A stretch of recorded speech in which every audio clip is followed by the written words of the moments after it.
Yo, what's good fam? Let me hit you with something real quick that's gonna blow your mind. We're talking about Sukuna from Jujutsu Kaisen, right? That dude who's literally the king of curses, the baddest of the bad, the one who makes everyone shake in their boots.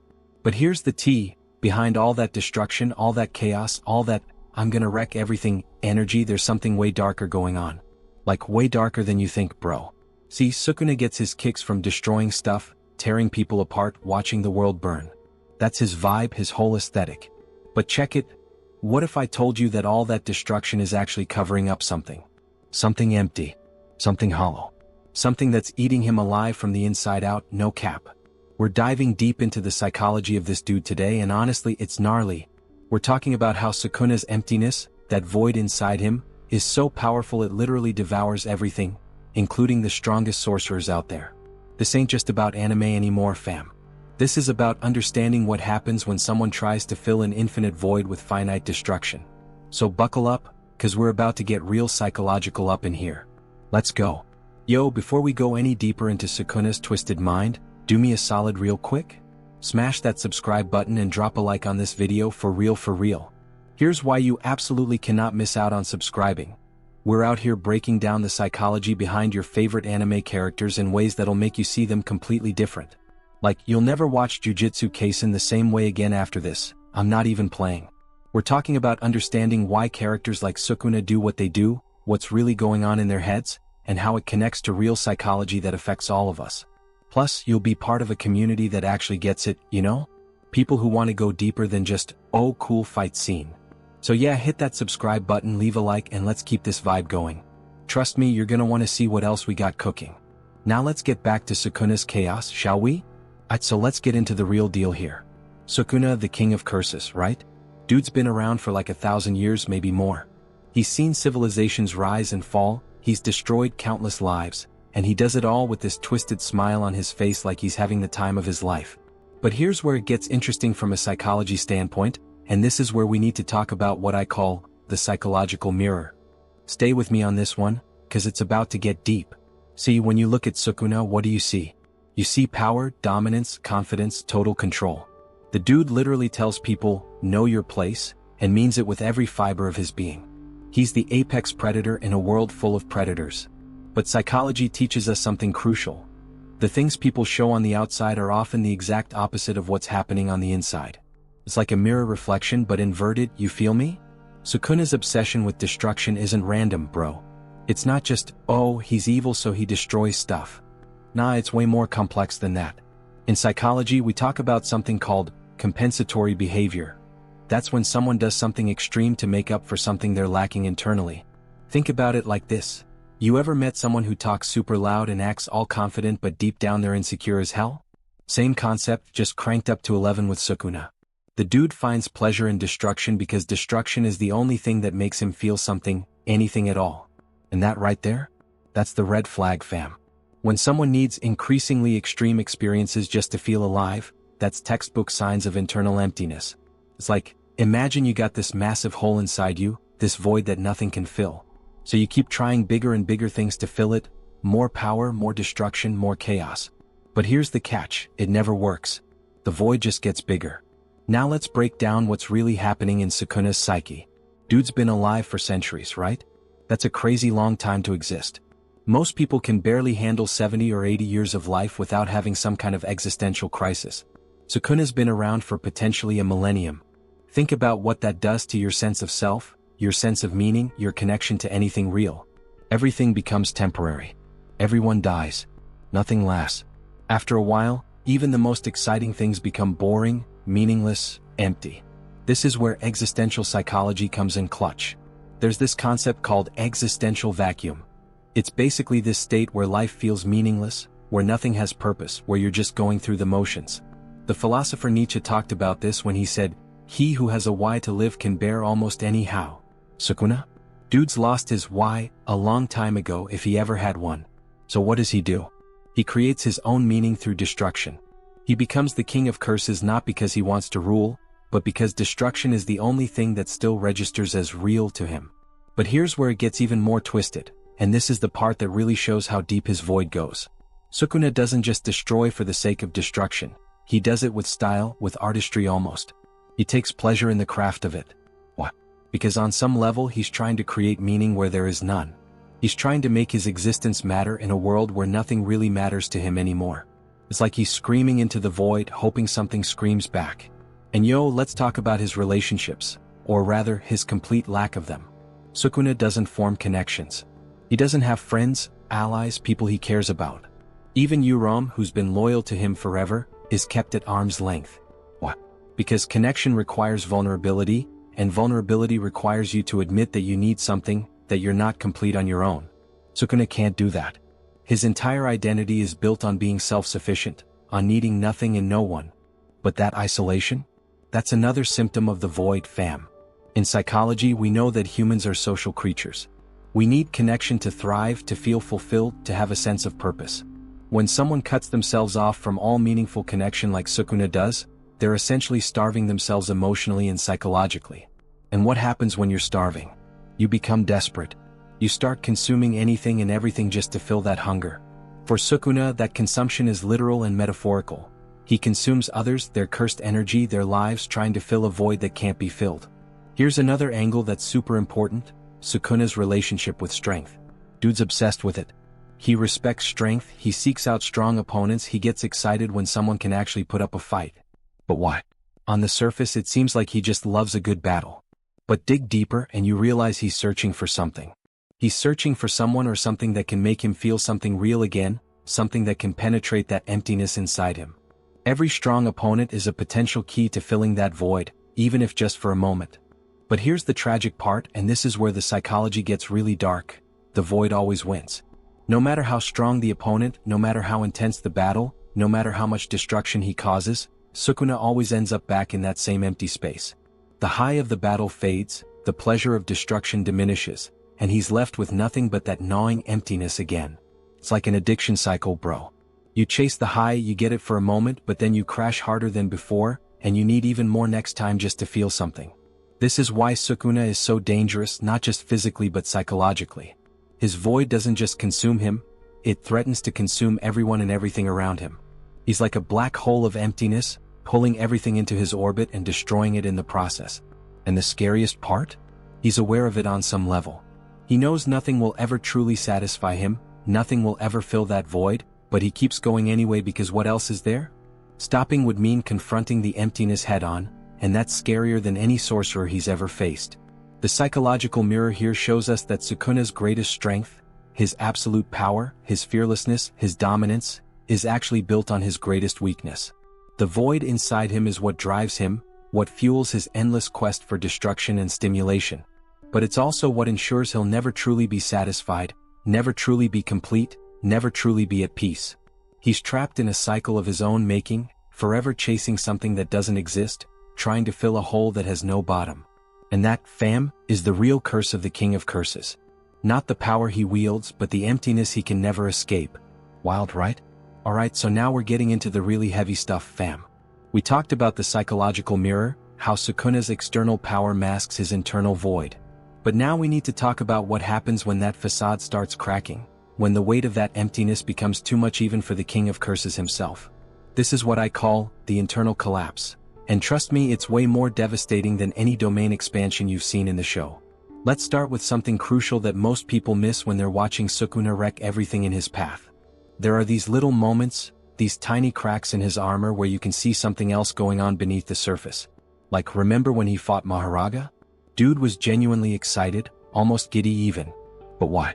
It wasn't just about the challenge, it was about the possibility of finding something that could truly threaten him, something that could make him feel alive again. And when he won, there's this brief moment where you can almost sense a letdown, like, is that all there is? That's the collapse starting to show itself, bro. In psychology, we have this concept called hedonic adaptation, or the hedonic treadmill. Basically, it means that no matter how intense an experience is, you eventually get used to it, and it stops giving you the same level of satisfaction. You need more and more just to feel the same level of pleasure. For most people, this applies to stuff like money or material possessions. But for Sukuna, it applies to literally everything: power, destruction, battles, all of it. He's been on this treadmill for centuries, and he's reached a point where nothing hits the same anymore. That's the internal collapse in action, fam. Now let's talk about what this does to someone's psyche over time. When you can't feel satisfaction, when nothing brings you joy, when everything feels empty and meaningless, that's not just sadness, that's a state called anhedonia. It's like your brain's reward system is completely fried, burnt out from overuse. And for someone like Sukuna who's been chasing highs for literally 1,000 years, his anhedonia is probably off the charts. He's like an emotional desert, completely dried up with nothing left to give or receive. But here's where it gets even darker, and this is something that really shows how deep the collapse goes. Sukuna doesn't just feel empty, he's become comfortable with it. He's accepted it as part of his identity. In fact, he's built his entire existence around this emptiness. It's like he looked into the abyss and instead of turning away, he decided to become the abyss himself. That's next-level psychological adaptation right there, but it's also incredibly tragic when you think about it. There's this defense mechanism in psychology called identification with the aggressor, where you basically become the thing that hurts you to protect yourself from it. Sukuna's done something similar with his emptiness. Instead of fighting it, instead of trying to fill it, he's embraced it completely. He's turned his greatest vulnerability into his greatest weapon. The void doesn't control him because he is the void now. That's some seriously twisted psychological gymnastics, no cap. Let's break down what this internal collapse looks like in his interactions with others. When Sukuna talks to people, there's always this underlying contempt, this sense that he sees everyone as beneath him. But it's not really about superiority, it's about disconnection. He can't relate to people anymore. He can't understand their motivations, their fears, their desires because he's so far removed from normal human experience. It's like he's looking at humanity through a thick wall of glass. He can see them, but he can't really touch them, can't really connect with them. That isolation is part of the collapse, bro. And let's talk about his moments of cruelty because they're super revealing from a psychological perspective. Sukuna doesn't just kill people. He toys with them, humiliates them, breaks them down psychologically before finishing them off. What? On the surface it seems like sadism, pure evil. But dig deeper and you realize he's testing them, pushing them to their limits to see if they'll show him something real, something authentic, something that can pierce through his numbness. Every act of cruelty is like a desperate experiment, trying to find some reaction that will make him feel something genuine again. There's also this thing called emotional numbing that happens to people who've experienced severe trauma or who've been in extreme situations for prolonged periods. Soldiers get it, survivors of abuse get it, and Sukuna? Dude's got it in spades. After centuries of existing in a state of constant violence and power, his emotional range has narrowed to basically just pleasure and destruction and contempt for weakness. Everything else is just flat.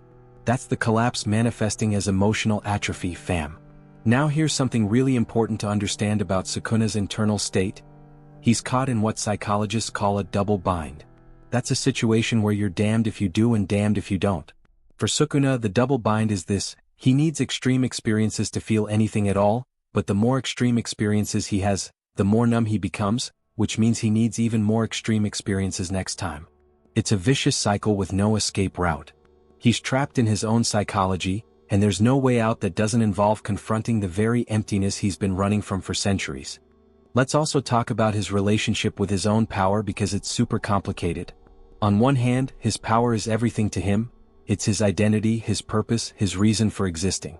But on the other hand, his power is also his prison. Because he's so powerful, nothing challenges him anymore. Nothing surprises him. Nothing can truly threaten him, or so he thought until certain characters showed up, but we'll get to that. His power has isolated him so completely that it's become another aspect of his internal collapse. He's too strong to connect with anyone, too powerful to be vulnerable, too dominant to ever let his guard down. There's this concept in existential psychology called death anxiety. The fear of non-existence, of meaninglessness, of being forgotten. Most people deal with this by creating legacies, having kids, making art, contributing to society. But Sukuna? Dude deals with it by becoming immortal, by making himself unforgettable through sheer terror and destruction. But here's the thing, even that doesn't work. Because immortality without meaning is just an endless stretch of emptiness. He's avoided death but trapped himself in something arguably worse, an eternal life with no purpose. That's the ultimate internal collapse, fam. And check this out, Sukuna's need for control is another symptom of the collapse. He needs to dominate every situation, every person, every interaction. What? Because control creates the illusion of meaning. When you're in control, you feel like you matter, like your actions have purpose and direction.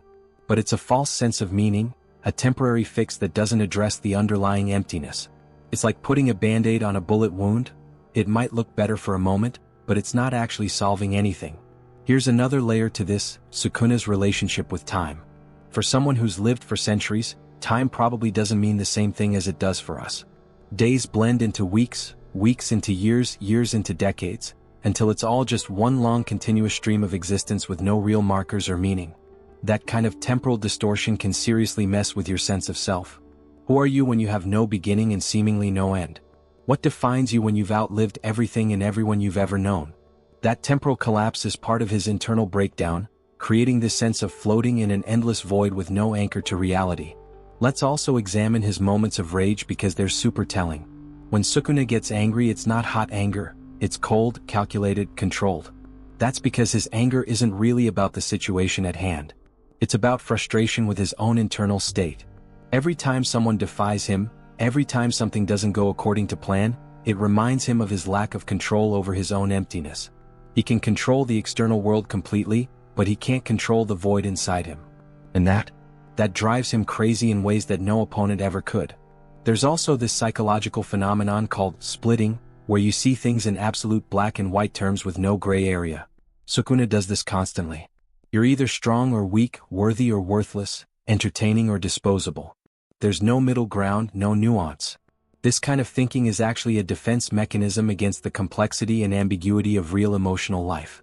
By reducing everything to simple binaries, he doesn't have to deal with the messy, complicated reality of human existence. It's another way the collapse manifests, as an inability to process emotional complexity. And here's maybe the most tragic part of Sukuna's internal collapse. He's aware of it on some level, but he can't or won't do anything about it. There are these moments in the series where you catch glimpses of self-awareness, where he seems to recognize the emptiness he's trapped in.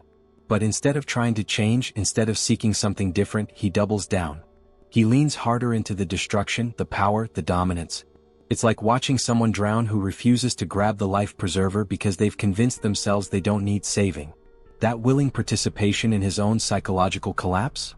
That's the real tragedy of Sukuna's character, fam. He's not just a victim of his circumstances, he's an active participant in his own emptiness, and that makes it so much worse. The collapse isn't something happening to him. It's something he's chosen over and over again for centuries. And that choice, that's what makes him truly cursed. Not his power, not his immortality, but his absolute refusal to confront the void inside him, even as it devours everything he is and could have been. That's heavy, no lie. Hold up for a sec. What are you thinking about all this so far? Like, is this blowing your mind or what? Drop a comment below and let me know. Are you seeing Sukuna in a whole different light now? Have you ever felt that kind of emptiness, that feeling where nothing really satisfies you anymore? Or maybe you know someone who's going through something similar, acting out because they're trying to fill a void inside? Share your story in the comments, fam. I want to hear from you. Your experiences, your thoughts, your perspectives, that's what makes this community dope. Plus, when you comment, it really helps me keep bringing content like this to you. The algorithm loves engagement, and honestly, so do I. I'm here reading every single comment, learning from you guys, seeing what resonates. So don't be shy, tell me what you're thinking. You agree with this psychological breakdown? Think I'm reaching? Got your own theories? Let's talk about it. And make sure you stick around till the end because we're about to hit you with the point of no return, the moment where Sukuna's psychology takes the darkest turn possible. You don't want to miss this next part, trust me. It's gonna hit different. Now let's keep going. Alright fam, this is where everything we've talked about comes crashing together in the most brutal way possible. We've seen the mirror, we've witnessed the collapse, but now we're hitting what I call the point of no return, that moment in Sukuna's psychological journey where he crosses a line that can never be uncrossed, where he commits so fully to the void that there's literally no way back. This is heavy stuff, so stay locked in. Let's talk about what point of no return actually means psychologically. It's that moment when someone makes a choice or experiences something so profound that it fundamentally changes who they are at their core, and they can never go back to who they were before. For most people, this might be a traumatic event, a major life decision, or a moment of clarity that shifts everything. For Sukuna, it's the moment he decided that the emptiness wasn't something to fight against or fill, it was something to weaponize, to become, to embody completely. That's when he crossed from being someone with a void inside him to literally being the void itself, you feel me? Now here's where it gets absolutely wild from a psychological standpoint.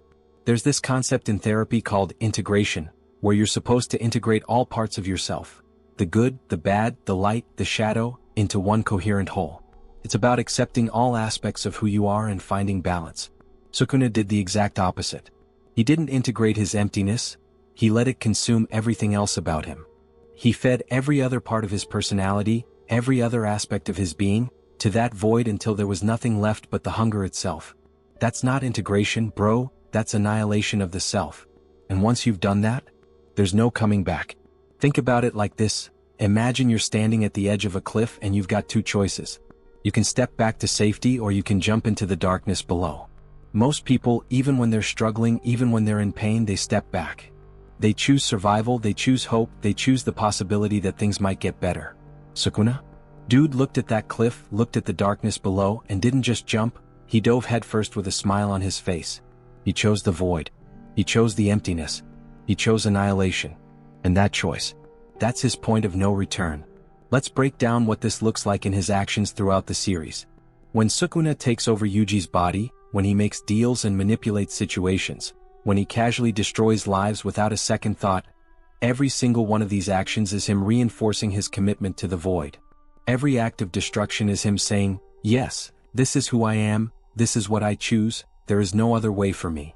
It's like he's burning bridges behind him so he can never turn back, eliminating any possibility of redemption or change. That's Psychology 101 for someone who's crossed the point of no return, fam. But yo, here's something really important that shows just how deep this goes.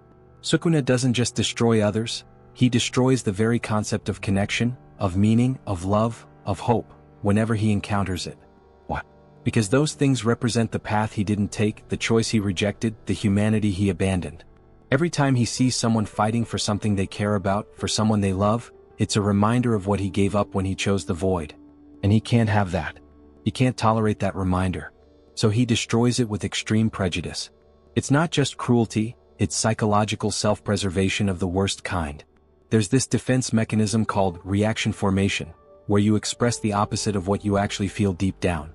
Like when someone who's insecure acts super confident, or when someone who's scared acts recklessly brave. Sukuna's relationship with connection and meaning might be the ultimate example of this. On some level, buried so deep he might not even recognize it anymore, there might be a part of him that craves connection, that wishes things were different.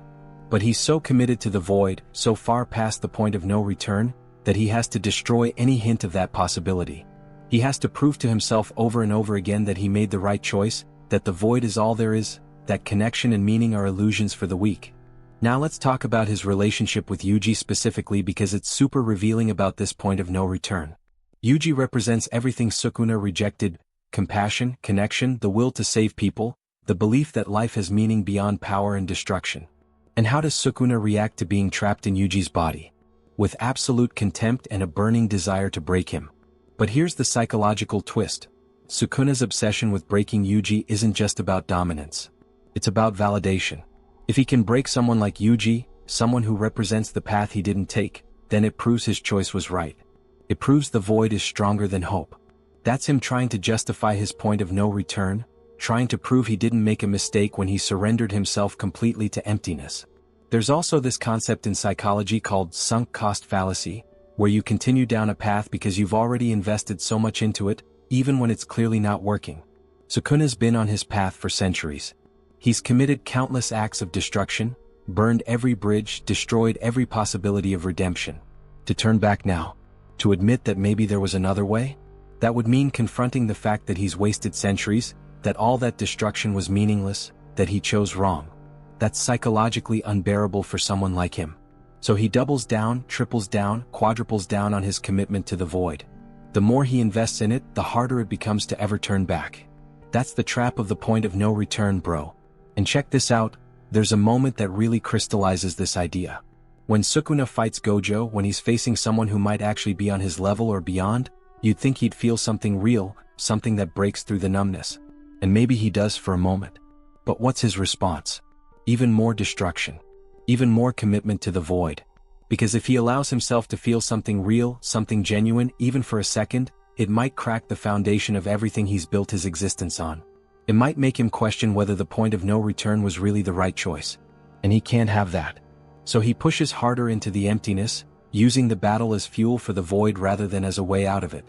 Let's also examine what happens psychologically when someone lives past their point of no return for an extended period. There's this concept called existential guilt. It's different from regular guilt about specific actions. It's a deeper guilt about the fundamental choices you've made about who you are and how you live. Sukuna might not show it, might not even consciously recognize it, but on some level, there has to be this gnawing sense that he's betrayed his own potential, that he's chosen annihilation over actualization. That guilt doesn't go away, it just gets buried deeper and deeper under layers of destruction and power. And the more it's buried, the more it festers, creating even more emptiness, even more void. It's a cycle that feeds itself, getting worse and worse with no possibility of resolution. Here's another angle that's super dark. Sukuna's point of no return isn't just about him. It affects everyone around him. When someone crosses that line, when they commit fully to destruction and emptiness, they become a kind of black hole that pulls others in. Look at how he affects the people he encounters. He doesn't just kill them, he corrupts them, breaks them, changes them fundamentally. That's the nature of the void, fam. It doesn't just consume the person who chose it, it spreads, it infects, it devours everything in its orbit. Sukuna's point of no return has consequences that ripple out across time and space, affecting countless lives, creating more emptiness, more destruction, more void. He's become a walking curse not just because of his power, but because of his psychological state. There's also this thing about identity that's crucial here. After you cross the point of no return, after you've committed so fully to a path that there's no going back, your identity becomes inseparable from that choice. Sukuna can't separate who he is from the void anymore. If you took away his emptiness, his commitment to destruction, his embrace of the abyss, what would be left? Probably nothing. His entire sense of self is built on this foundation of emptiness and power. That's terrifying when you think about it.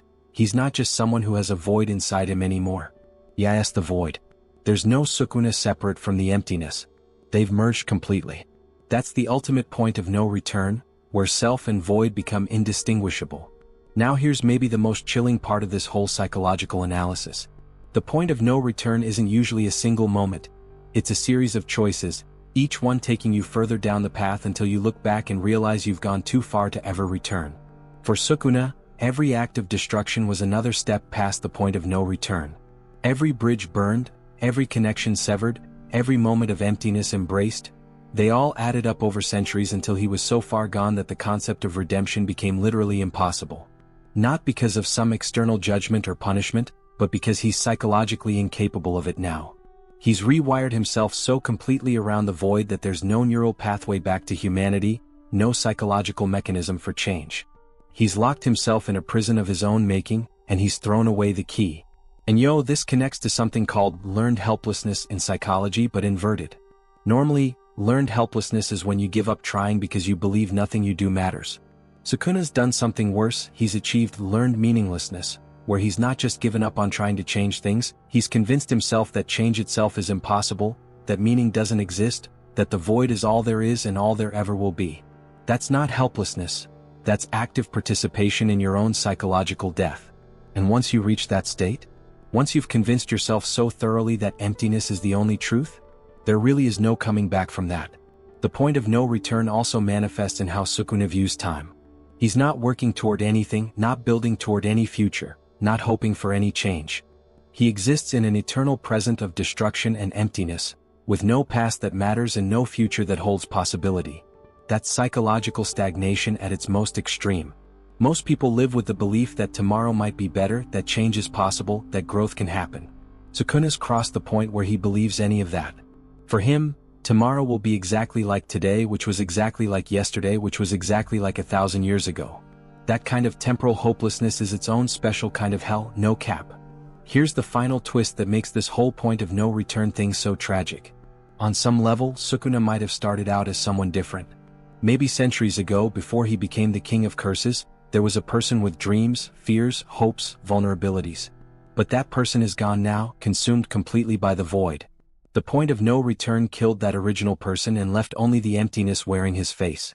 So when we look at Sukuna now, we're not just seeing someone who chose darkness, we're seeing the aftermath of that choice, the psychological corpse of whoever he used to be. And that's the real horror of the point of no return, fam. It's not just about what you become, it's about what you stop being. It's about the murder of your own potential, the the suicide of your own soul, done slowly over centuries until there's nothing left but the void. And once you're there, once you've crossed that line completely, there's no resurrection, no redemption, no return. There's only the endless emptiness forever and ever. That's Sukuna's curse, not the power, not the immortality, but the absolute impossibility of ever being anything other than what he's chosen to become. He's trapped himself in his own psychology, and the cell has no door. That's the point of no return, and it's already way too late for him. Heavy, right? So here we are, fam, at the end of this deep dive into Sukuna's psychology, and honestly, the more you understand about what's really going on in his head, the darker it gets.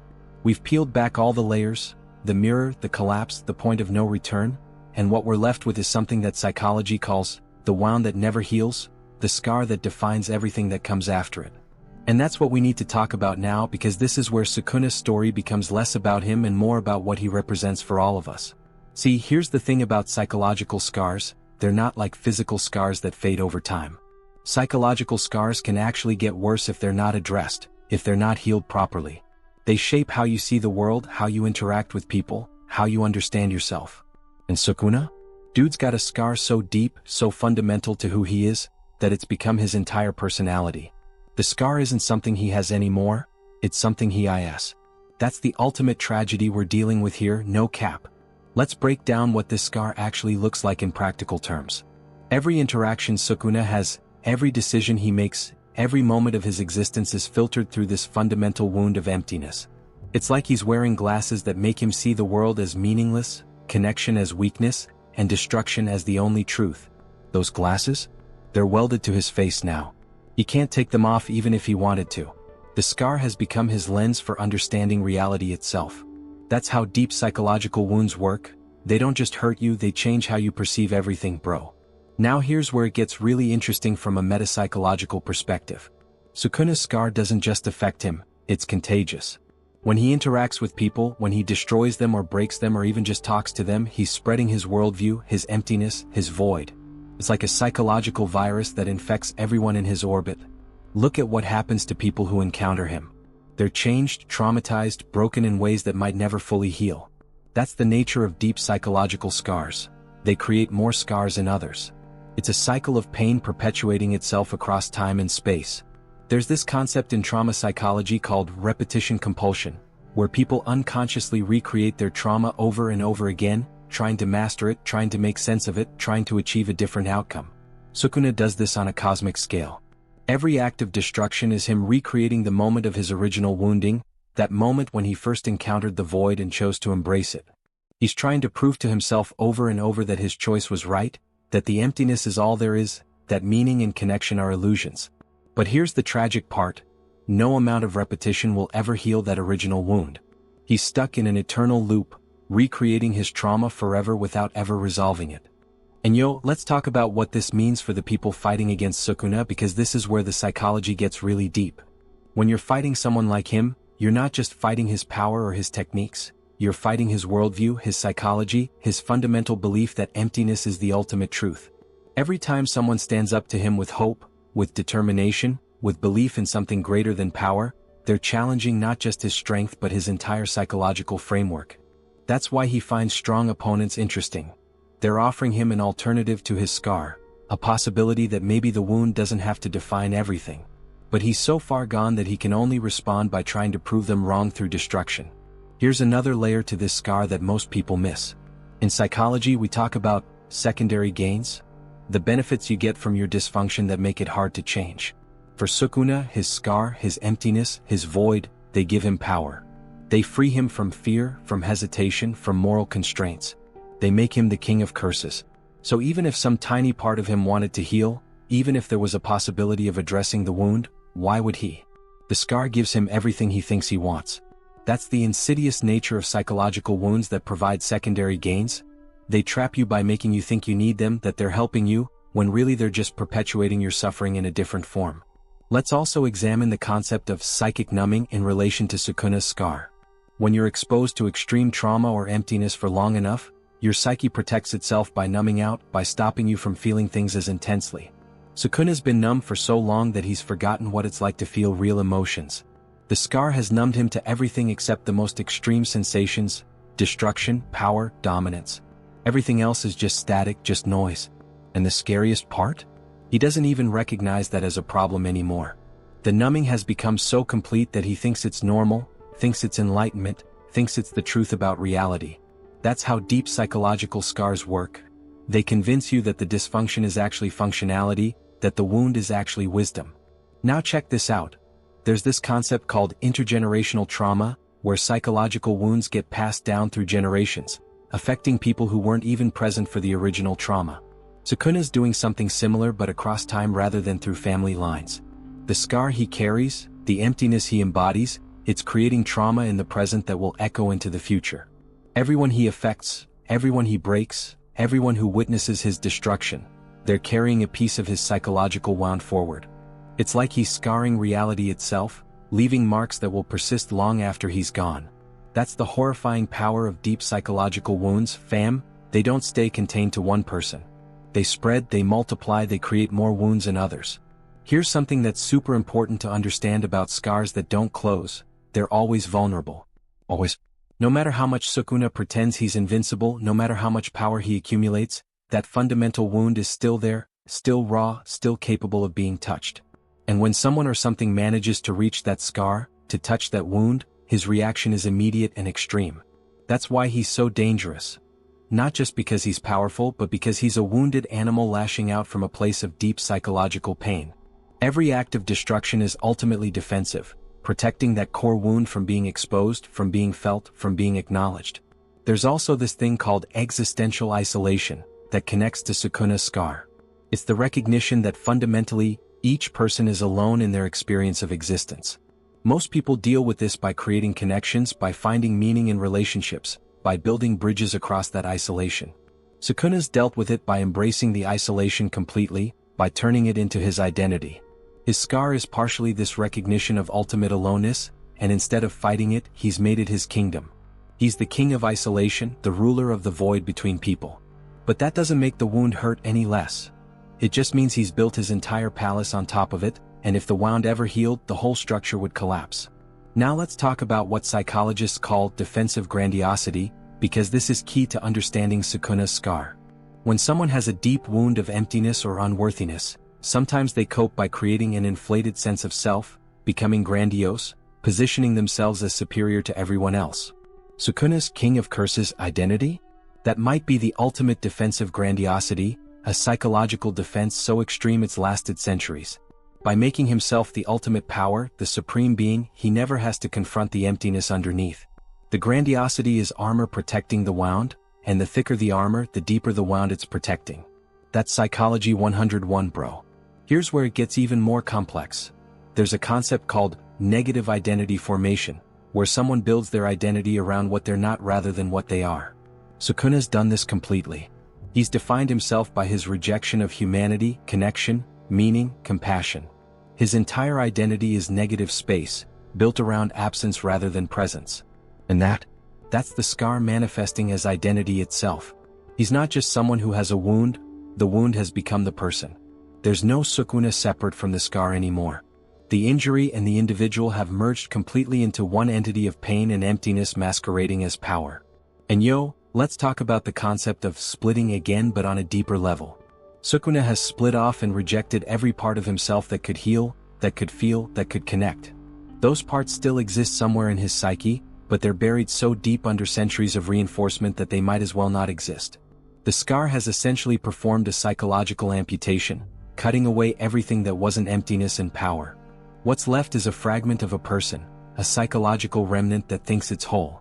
That's the cruelest trick the scar plays, making him think he's complete when really he's just a walking wound pretending to be a person. There's also this phenomenon in psychology where chronic pain, physical or psychological, actually changes the structure of your brain over time. Your neural pathways rewire themselves around the pain, making it a permanent part of how you process reality. Sukuna's been in psychological pain for so long that his brain, his psyche, his entire being has restructured itself around the wound. The scar isn't just on his psychology anymore, it is his psychology. Every thought, every feeling, every perception is filtered through and shaped by that fundamental wound. That's why healing is impossible for him. You can't heal something when the injury has become the entire organism. Now here's the final twist that makes this whole thing incredibly relevant beyond just understanding an anime character. Sukuna represents an extreme version of something we all deal with: psychological wounds that shape how we see the world, scars that influence our choices, emptiness that we try to fill in various ways. The difference is degree, not kind. When we look at Sukuna, we're seeing a mirror of our own potential for letting wounds define us, for choosing the void over healing, for building our identities around our pain rather than our possibility. That's why his character hits so hard psychologically, because on some level we recognize that same struggle in ourselves, just at a much smaller scale. The scar that doesn't close is ultimately about the cost of our choices, fam. Every time we choose to protect a wound rather than heal it, every time we build walls around our pain rather than addressing it, every time we let our scars define us rather than transcend them, we're taking a step down Sukuna's path. We're moving toward the point of no return, toward the collapse, toward the void. The difference is we still have the chance to choose differently. We can still decide to heal, to connect, to find meaning beyond our emptiness. Sukuna can't. That's his tragedy, and it's a warning for all of us about what happens when we let our wounds become our world. And here's the thing that should really make you think. Sukuna's story isn't over in the series, and the psychological implications of where it's going are absolutely wild. The scar that doesn't close is still active, still bleeding, still shaping events. What happens when that wound encounters something or someone who refuses to be devoured by it? What happens when the scar meets something that challenges its fundamental nature? That's where the story gets really interesting from a psychological perspective, and that's what makes Sukuna such a compelling character to analyze. He's not just a villain, he's a walking psychological case study in what happens when you surrender completely to your wounds and let them consume everything you are. Yo fam, if this deep dive into Sukuna's psychology just completely changed how you see this character, how you understand Jujutsu Kaisen, and honestly how you think about your own psychological struggles, then you absolutely need to keep this going. We got a whole library of content breaking down the psychology behind your favorite anime characters in ways that'll make you see them, and yourself, completely differently. Here's the thing, bro, what we just explored with Sukuna. That's just scratching the surface of what psychology can reveal about anime. We're talking about understanding Gojo's God complex and what it says about isolation, breaking down Geto's descent and the psychology of radicalization, examining Yuji's psychological resilience and what makes someone truly strong mentally. Every character has layers upon layers of psychological depth that most people never see. And real talk, the community we're building here is different. We're not just watching anime, we're understanding it on a deeper level, connecting it to real psychology, real human experiences, real struggles we all face. When you subscribe and keep watching, you're not just consuming content. You're becoming part of a movement of people who want to go deeper, who want to understand not just what's happening on screen but why it's happening and what it means for us. So here's what you gotta do right now, click on that next video in the queue. We got another character analysis that's gonna blow your mind just as hard as this one did. Whether it's about Jujutsu Kaisen or another series, I guarantee you're gonna walk away seeing things you never saw before, understanding things you never understood before. That's the promise, fam. Every video is gonna add another layer to your understanding, another tool for analyzing not just anime but life itself. Don't let this be the end of the journey, bro. This is just the beginning. Hit that next video, keep exploring, keep learning, keep growing. The psychology of anime is infinite, and we're just getting started uncovering all its secrets. Your next favorite analysis is literally one click away. What are you waiting for? Let's keep this going. Click that video right now and let's dive even deeper into the psychology of anime together. Trust me, you don't want to miss what's coming next. It's gonna be crazy good, no cap. Let's go.